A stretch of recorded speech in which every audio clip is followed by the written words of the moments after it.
Hello. Today's thought for the day comes this time from home. But since the last time that I did thought for the day, I've been reflecting on my job as a funeral director and how, in the current situation, that has affected me.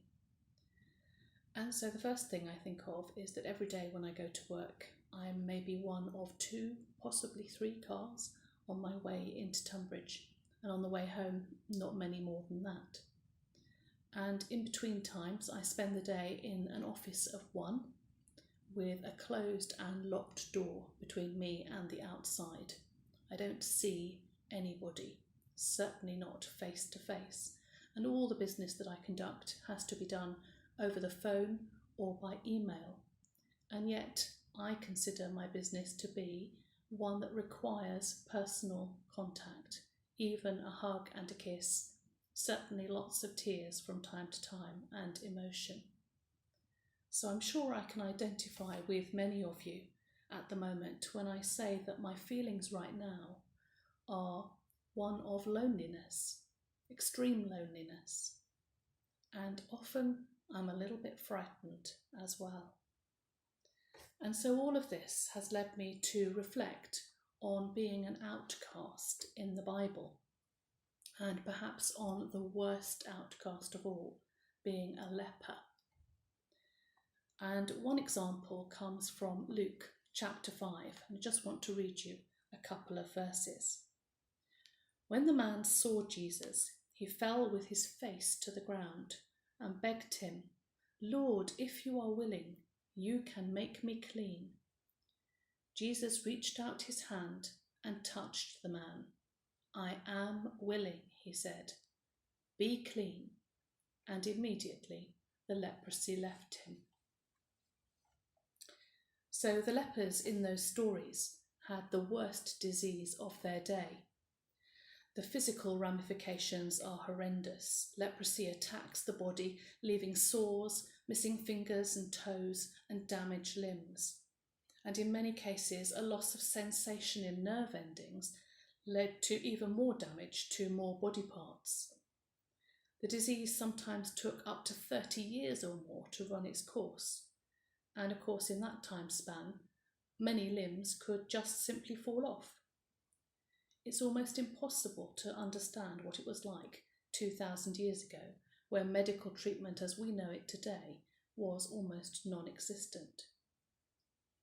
But I think the emotional pain of being a leper must have been even worse than the physical pain, because a leper was removed from his family, from his community, and put into a leper colony. There could be no contact whatsoever with children or grandchildren, none, and you would have been immediately removed. Even the leper's wife would not have been allowed to kiss him goodbye, and he wouldn't have allowed it anyway, for fear that she would also become affected with leprosy. Sounds a bit familiar, doesn't it, now? And of course, lepers tended to roam together, looking for food, begging for assistance from a great distance, learning to yell in loud voices so that they would warn other people that they were coming, but also to get that help. And of course, in biblical times, the law stipulated that lepers must even carry a bell and shout, "Unclean, unclean," to warn others that they were coming.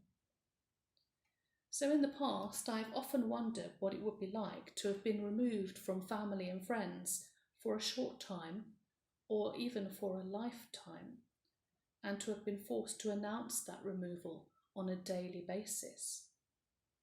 And now, maybe because of this pandemic, we all have a very small idea of what it must be like. And of course, for some of us, unfortunately, it has a huge impact on our lives. So I wonder if there are any lessons that we can learn from these encounters with the lepers in the Bible. Well, one, I think, is that we can't wait until these problems are over to start walking in faith. We can't put conditions on God, things like, as soon as this is all over, I'll start coming to church, or I'll be a better Christian. These men, these lepers, sought Jesus out, and some of them even fell with their face on the ground in front of him.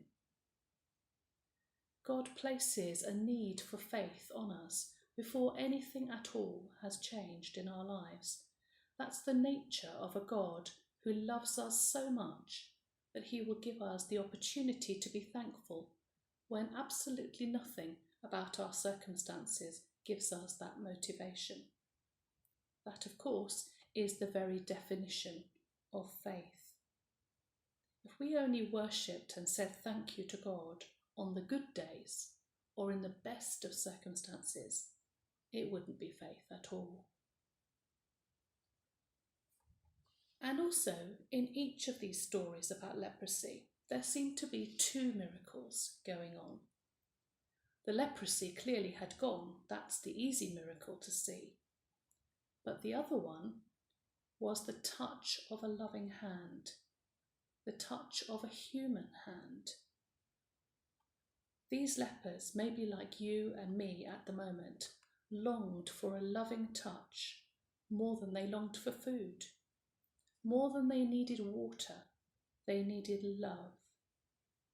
And before the men were healed, while there was still a tremendous risk to himself, Jesus was willing to give them that touch. So what about you and me right now, today? Well, no sin has made us unlovable. Jesus is willing to be our friend, to stand beside us. It's his death that paid for our sin. Absolutely nothing that has happened to us has scarred us so badly that Jesus won't touch us.